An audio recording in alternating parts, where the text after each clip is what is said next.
ये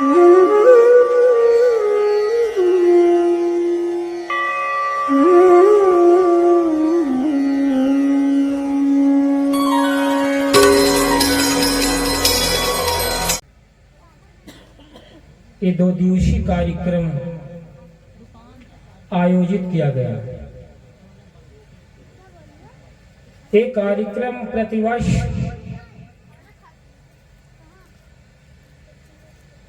Kabir world international meditation resort जिला इकाई सतना के तत्वाधान में प्रत्येक वर्ष आयोजित किया जाता रहा है और 2023 का ये वार्षिक अधिवेशन का ये पहला सत्र पहले दिन का।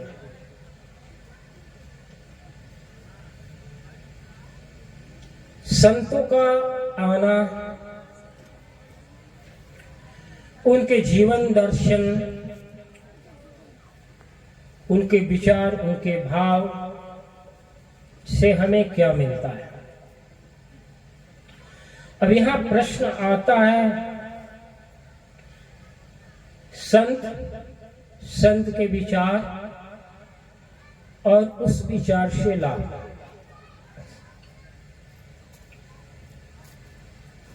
संत शब्द बड़ा अद्भुत शब्द है। संत शब्द भारतीय शब्दकोश में इतना पवित्र, इतना निर्मल, इतना शुद्ध शब्द है, शायद सामाजिक परिवेश का प्रत्येक व्यक्ति इस शब्द से अनभिज्ञ है। संत को भेष से पहचाना जाता है, परंतु संत क्या, संत की पहचान भेष नहीं। संत की पहचान उसके आचरण से होती है, उसके कर्म से और उसके विचार से। पर इन तीनों बातों पर हम विश्लेषण करेंगे। विचार किसी का गलत भी हो सकता है और सही भी हो सकता है। भेष से सज्जनता का कोई भी प्रमाण नहीं मिलता। कोई भी चोर भेष बना करके तो डाका डाल सकता है, समाज को अच्छा प्रदर्शित कर सकता है अपने आप को, लेकिन वह शुद्ध है, प्रभुत्व है, यह मत कोई कल्पना है। परंतु विचार सही और गलत हो सकते हैं। बाहर का जो वह आडंबर है, भेष है, वो सही गलत हो सकते हैं, परंतु आचरण सही और गलत अगर हैं तो संत नहीं है। क्योंकि संत की पहचान केवल उसके दर्शन से, जीवन दर्शन से, संत की कसौटी उसकी कर्म से, आचरण से। व्यक्ति, वस्तु, भेष, क्रिया संत की प्रामाणिकता नहीं है। संत की प्रामाणिकता उसका आचरण है। दूसरी बात कि संत के पास जाने से मिलता क्या हमें। लोग कहते हैं संत के पास जाने से क्या मिलता है, तो इसलिए क्यों जाए। कुछ लोग संसार के बिगड़े हुए काम को ठीक करने के लिए जाते हैं, कुछ लोग ज्ञान को लेने के लिए जाते हैं, कुछ लोग संसार से दुखी हैं, पीड़ित हैं, त्रसित हैं, अपनी बात को रख करके आशीर्वाद चाहते हैं जिससे उनके जीवन की समस्या दूर हो सके। नाना प्रकार के कारण होते हैं। कारण कुछ भी हो संत के पास जाने का, परंतु संत के पास जाने के पास आपको कुछ मिलता ही है। परंतु संसार का प्रत्येक व्यक्ति केवल लाभ और हानि आर्थिक दृष्टिकोण से ही अपने आप को प्रमाणित करता है, अर्थात अर्थ के तराजू पर ही लाभ और हानि माप रहा है। धन का लाभ उसके लिए लाभ है और धन की हानि उसके लिए हानि है। केवल एक ही पैमाना आजकल के मनुष्य के पास है, मापदंड केवल धन रह गया, जिससे समाज में नैतिकता का अभाव हो रहा है, मानवीय दर्शन का लोप हो रहा है, भारतीय संस्कृति ह्रास हो रही है और मानवता रक्त रंजित हो रही है। प्रत्येक व्यक्ति स्वार्थ परायण हो रहा है। ये समाज में विकृतियां क्यों आ रही है?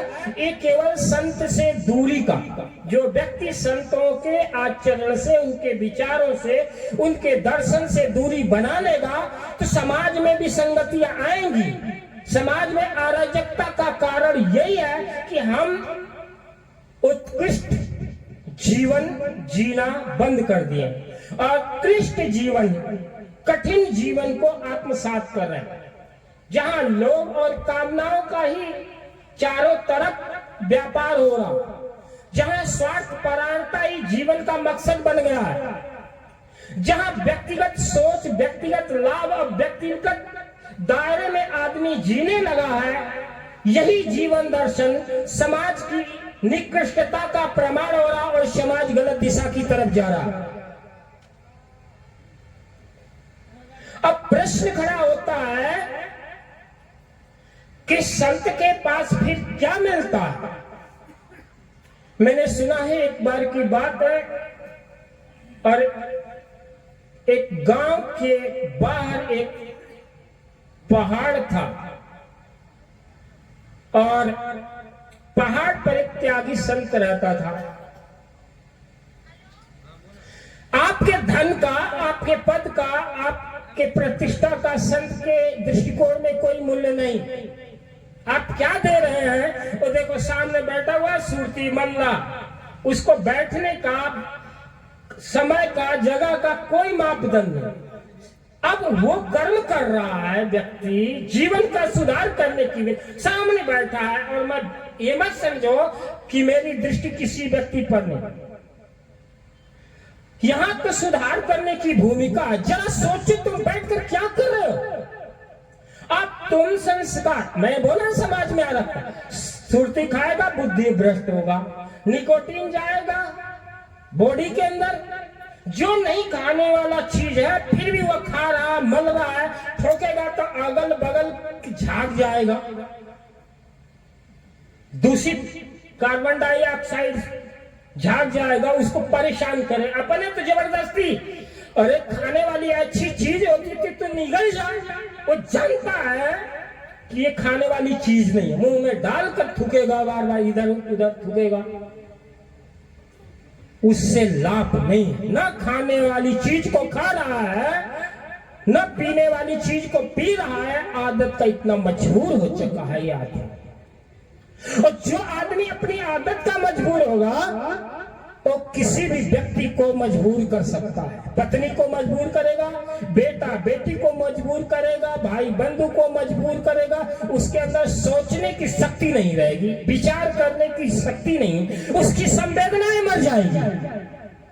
और जिस व्यक्ति की संवेदनाएं मर गई, उस व्यक्ति की आत्मा मर गई। जीता तो है, जी रहा है, सांसें चल रही है, इस संपूर्ण शरीर संवेदनाओं का पुंज है, जिसका प्रकाश का समूह कारण सूर्य है, और सूर्य की प्रत्येक किरण 24 घंटा ऊर्जा दे रही है। एक एनर्जी, एक यूनिवर्सल एनर्जी दे रही है, पूरे ब्रह्मांड में ऊर्जा दे रही है।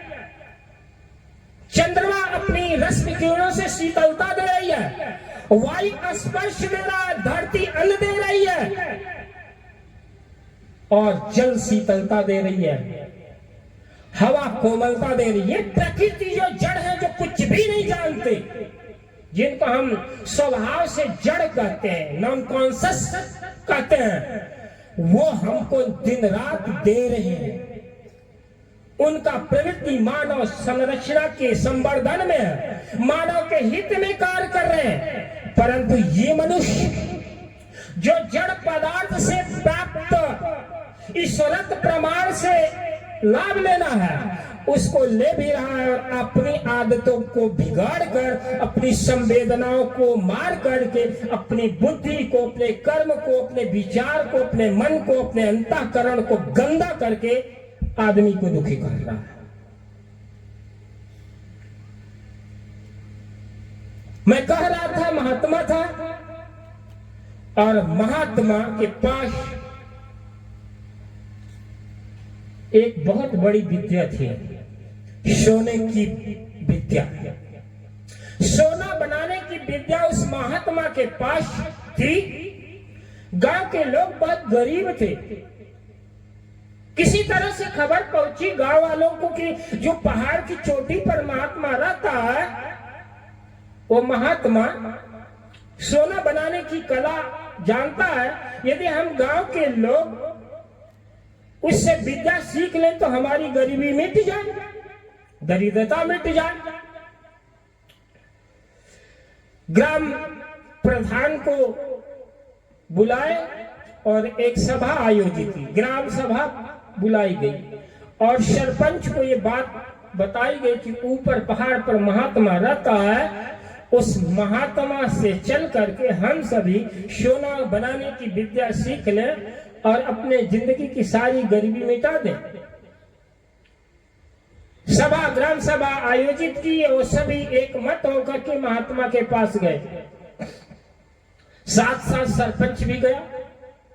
सभी महात्मा को दंडवत प्रणाम करके निवेदन किए कि प्रभु आपके पास एक दुर्लभ विद्या है। ये पहाड़ के नीचे लोग गरीब वास करते हैं, किसी तरह मेहनत मजदूरी करके जिंदगी गुजार रहे हैं। आपकी कृपा हो जाए तो सोना बनाने की विद्या मिल जाए तो हमारी गरीबी, दरिद्रता मिट जाए। महात्मा स्वभाव के सरल है। महात्मा के स्वभाव का तो समाज के लोग दुरुपयोग करते ही हैं। महात्मा ने बोला ठीक है, मैं तुमको सोना बनाने की कला दे दूंगा, लेकिन मैं तुम सब में से देखूंगा कि क्या हमारे सोना बनाने की विद्या जो कला है, इसको सीखने की योग्यता है, पात्रता है। और यदि सब गांव के सभी लोगों को ये पात्रता आ जाएगी तो मैं ये सोना बनाने की विद्या सिखा दूंगा।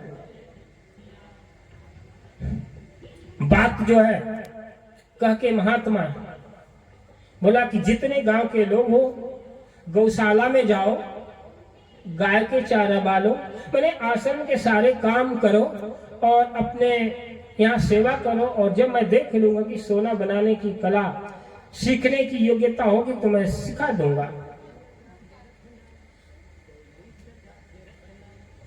अब महात्मा इंतजार कर रहा और महात्मा इंतजार करने लगा कि देखिए कौन सोना बनाने की कला सीखने की पूर्ण योग्यता रखता है।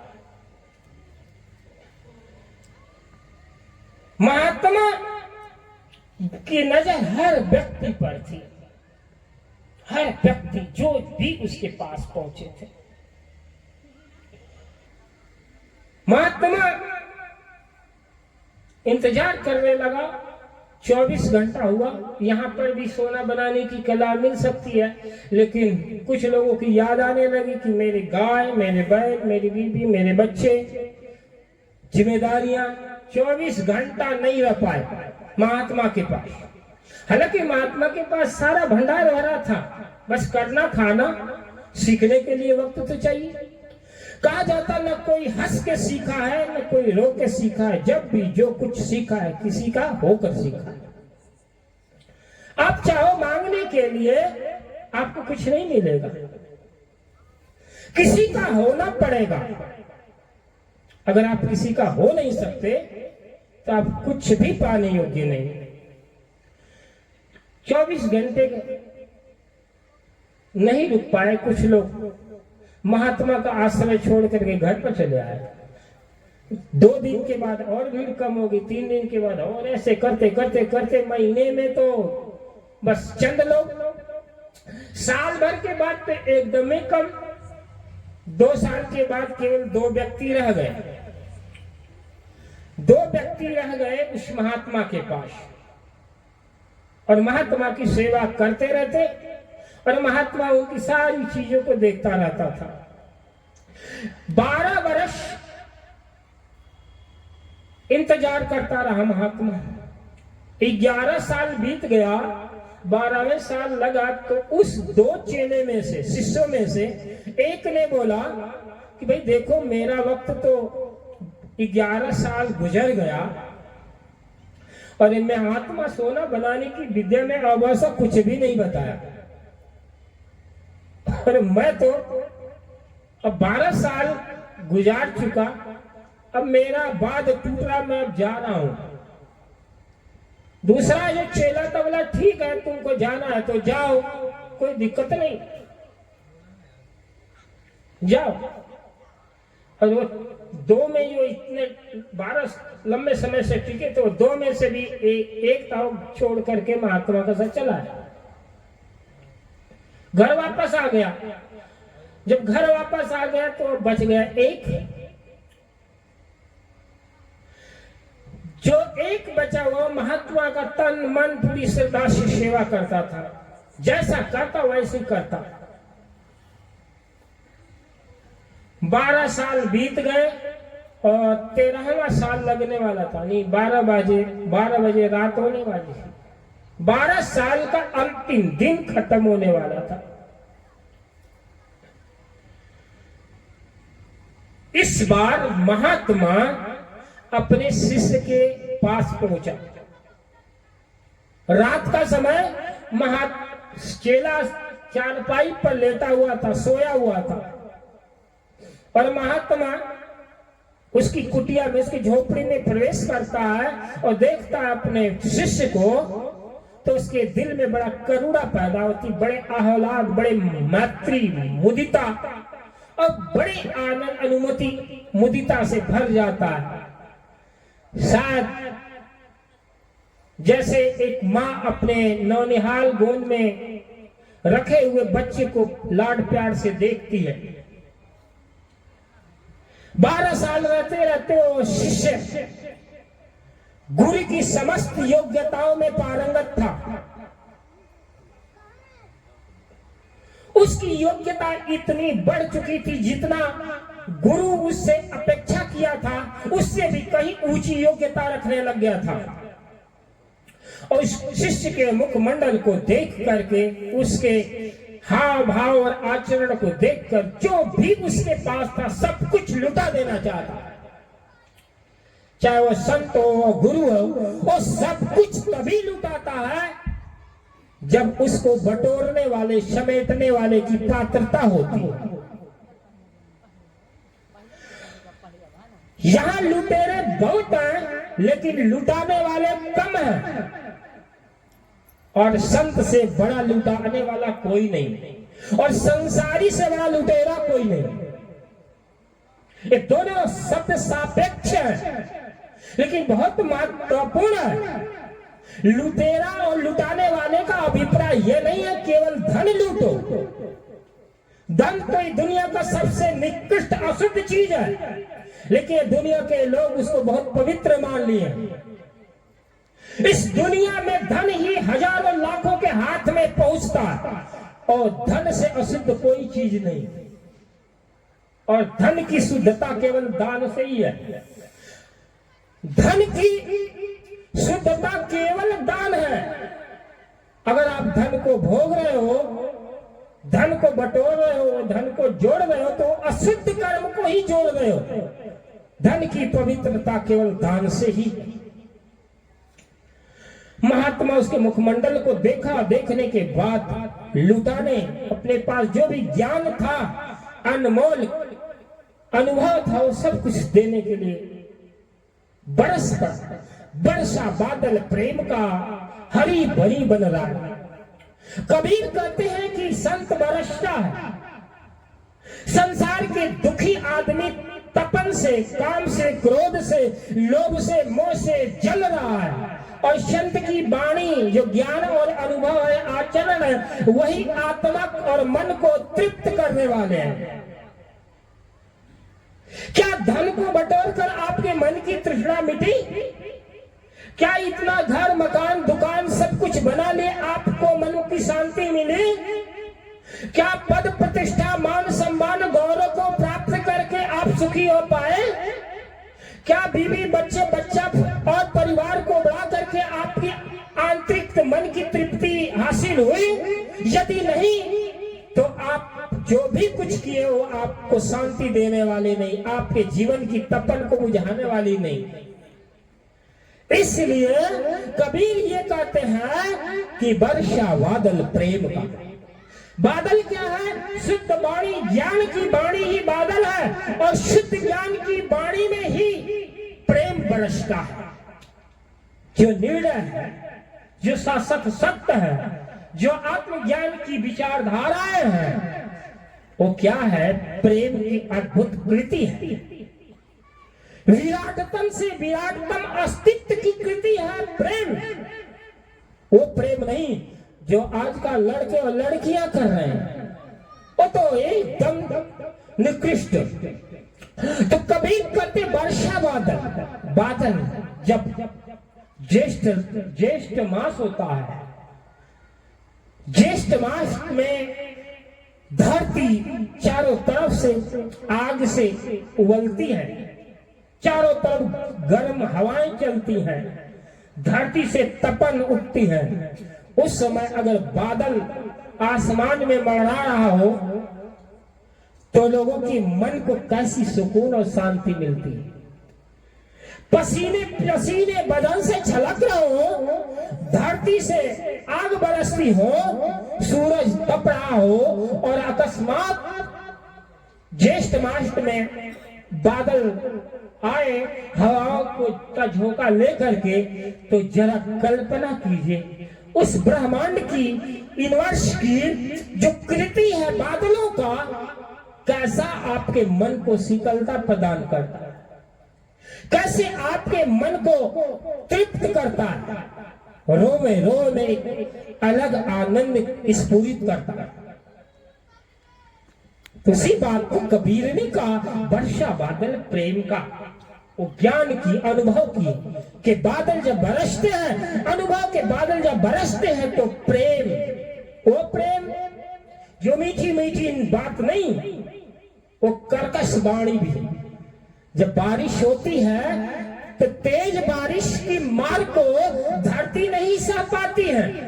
उसी तरह से जब आपके अंदर खोट होता है और संत की जो बात चलती है आपके खोट पर, तो उसकी चोट आपके अंतरात्मा को ऐसे घायल करती है, वो आपकी गलत आदतों को चोट मारती। तो वो तो लगता है प्रेम का, लेकिन आपको चोट आपकी आदतों की वजह से लगता है। यदि मूसलाधार बरसात हो, मूसलाधार बरसात हो, तो उस बारिश की मार को आम आदमी नहीं सह पाता है। उसी तरह से अनुभव ज्ञान के बादल जब बरसते हैं, संत देता है, तो आम संसारी की बुद्धियां काम नहीं करती। ये लिखी लिखी बातें नहीं है। तो मैं कह रहा था वो महात्मा अपने शिष्य की कुटिया में प्रवेश किया, और प्रवेश जैसे किया तो शिष्य के मस्तिष्क को देखा और सोचा कि अब तो जो भी कुछ मेरे पास है बस लुटा देने का है। अपने शिष्य के बाजू वाले हाथ को पकड़ा और बड़े प्यार से बोला, पुत्र अपनी नींद तोड़ो, ये सोने का वक्त नहीं है, ये सोने की विद्या सीखने के वक्त है। जब गुरु की याद, उसकी संवेदना मिली तो वो झट से खड़ा हो गया और बोला, गुरुदेव आप मुझे आज्ञा देते, मैं आपके पास चला आता, आप मेरे पास आने का कष्ट क्यों किए? गुरु ने बोला कि आज तक तो तू मेरे पास आता था मेरी सेवा करने के लिए, लेकिन आज मैं तेरी सेवा के लिए आया हूं। देखो कितना अद्भुत प्रेम। गुरु की सेवा शिष्य ही नहीं करता, सबसे बड़ा सेवा तो गुरु करता है शिष्य की। बहुत अद्भुत सेवा देता है। बस आपके अंदर योग्यता होना चाहिए, पात्रता होना चाहिए। बोला पुत्र ऐसा है, तुम अब आज सोना बनाने की विद्या सीख लो, क्योंकि जो भी योग्यता चाहिए सोना बनाने की विद्या सीखने के लिए वो तुम्हारे अंदर सब कुछ मौजूद है। और मैं आज सोना बनाने की विद्या तुमको सिखाऊंगा। जिस लक्ष्य को लेकर तू मेरे पास आया है उसको आज मैं पूरा करने वाला हूँ। 12 वर्ष आज खत्म होने वाला और इसी घड़ी का इंतजार करने के लिए मैं इतने समय तुम्हारी प्रतीक्षा कर रहा था। शिष्य ने हाथ जोड़ा और हाथ जोड़ करके बोला, गुरुदेव मैं आपके साथ उठते बैठते चलते फिरते खाते पीते और आपके हर एक वचन को सुनते मेरा जीवन संपूर्ण सोनमय हो गया, सोने जैसा हो गया। मैं अब नाशवान तुच्छ पदार्थ की कला सीखकर मैं क्या करूंगा। ऐसी पात्रता और ऐसे उदार भाव जिस दिन अगर जिस शिष्य के अंदर है वही सच्चा शिष्य है। बौद्ध दर्शन में भगवान बुद्ध का अन्य शिष्य आनंद रहा, जिसको कहते हैं संतों की चरण रज। वो चरण रज कहना बड़ा सरल है, पर संत का चरण रज बंधन करना बहुत कठिन है। उसके लिए अपने अहंकार को पिघलाना होता है, अपने अभिमान को गलाना होता है, तब किसी संत की असीम कृपा होती है।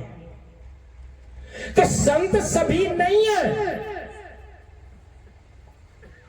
संत की छाया, उसका स्पर्श, उसका संसर्ग आपके जीवन को अनूठी कृति में बदल देता है। उसकी छाया आपके रोम रोम के अंदर एक अलग दिव्य ऊर्जा से भर देता है। परंतु भेषधारियों की भीड़ और पाखंडियों की भरमार भारतीय दर्शन को बदनाम कर रही है। धर्म, अध्यात्म, संप्रदाय, वर्ग, जाति भेद को मिटा करके धर्म की स्थापना के लिए भगवान कृष्ण ने जो लोकोक्ति गीता के द्वारा मानव जगत को प्रदान की, वैसी ही कृति कबीर अपनी छोटी छोटी बातों में पिरोया। संतों में कभी भी भेदभाव नहीं है। भेदभाव अनुयायियों की विडंबना कृति मतान्धता से पैदा होती है। जब धर्म और मत पंथ की मतान्धता, विचारों की मतान्धता, भावनाओं की मतान्धता फैलती है, तब दर्शन का उदय होता, विचारधाराएं का उदय होता। वो विचारधाराएं लड़ाने का कारण था। परंतु भारतीय दर्शन का सबसे अद्भुत ग्रंथ गीता है। यहां सोचेंगे कबीरपंथी हैं, कबीर की बात करना चाहिए। मैं गीता की भी बात करता हूं। क्यों? क्योंकि कबीर और कृष्ण अलग नहीं है। मैं अलग परिवेश की बात कर रहा हूं। जो कबीर को समझ लिया वो कृष्ण को समझ लिया, जो कृष्ण को कबीर समझ लिया कबीर को समझ लिया। कबीर मानवतावादी है तो कृष्ण भी महामानवतावादी थी, क्योंकि गीता केवल मानवतावाद का दर्शन प्रतिपादित करती है। बेशक कृष्ण के गीता को, कृष्ण के गायन को आम लोग नहीं समझ पाते। कुछ लोग ऐसे दर्शनवादी हैं जो कृष्ण की गीता को अलग रूप दिया है, परंतु मैंने जहां तक पाया है, न कबीर अलग, न कृष्ण अलग, न नाना अलग, न दादू, न भीख, सबकी बात एक ही है। तुम अपने आप को मुक्त करो, अपने कर्म का सुधार करो, अपने वाणी को संयम दो, अपने आचरण को सुधारो, अपने रहनी गहनी को, अपने आहार विहार को सुधारो।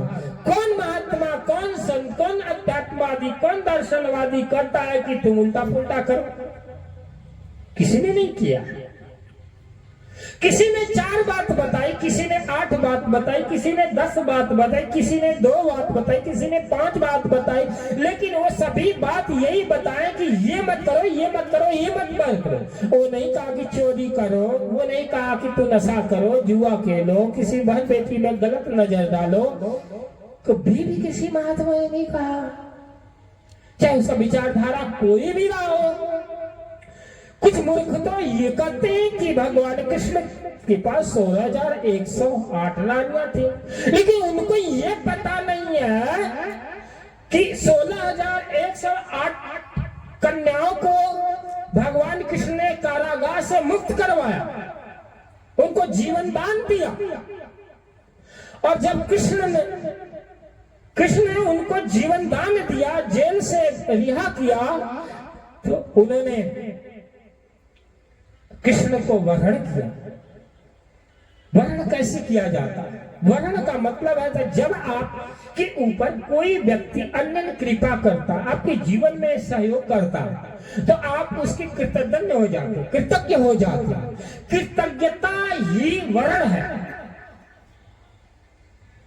और जैसे आपका कोई कार्य कर देता है आदमी, बहुत बड़ा कठिन कला क्लिष्ट कार्य कर देता, तो आप उसको धन्यवाद करते हैं। लेकिन धन्यवाद कर देने से आप उसके ऋण से, उसकी कृतज्ञता से आप मुक्त नहीं होते हैं। तो भगवान कृष्ण ने 16,108 कन्याओं को कारागृह से मुक्त किया, और उन कन्याओं ने कृष्ण को अपनी लाज की रक्षा हेतु अपना इष्ट माना, न कि पत्नी। तीसरी बात जो दर्शन अध्यात्म कहता है, भगवान कृष्ण 16,108 वैदिक ऋचाओं को कंठस्थ कर रखा था। बादरायण ऋषि, बादरायण बद्रिकाश्रम में वो 2 बजे रात को यानी भोर में उठ करके 16,108 ऋचाओं का गायन करते थे। वो कल्पज्ञ योगी थे, वो भोगी नहीं थे। परंतु कितने मूर्ख हैं जो कहते हैं कि गोपियों के कपड़े छीनते थे। और वो ही नहीं कहते कि एक राज्यसभा में नग्न करने वाली, लाज का हरण करने वाले द्रौपदी की लाज उसने बचाई। एक सामान्यवादी, कृष्ण मानवतावादी, कृष्ण के प्रति ऐसी गलत लांछना हमारे ही धर्म के लोग उल्टे सीधे करते, ये बड़े विचारणीय है। गीता में कहीं भी ऐसा वर्णन नहीं मिलता है जिसमें भगवान कृष्ण ने युद्ध के लिए कहा। युद्ध आपकी नीति है। आपके ऊपर कोई प्रहार करता है तो आत्मरक्षा करना आपका धर्म है। परंतु आपका अंत करने वाला आदमी आपका अंत करना चाहे तो आप क्या करेंगे? भारत को इसी का भोगदंड मिला, क्योंकि उस काल के मुगल काल के समय में हम कृष्ण को नहीं अपनाए। अगर उस समय कृष्ण को अपनाए होते तो 800 वर्ष तक मुगल काल भारत में नहीं होता और सनातन धर्म का अंत नहीं होता, न सोमनाथ टूटता, न इतने हिंदुओं का क्या होता, धर्मांतरण नहीं होता।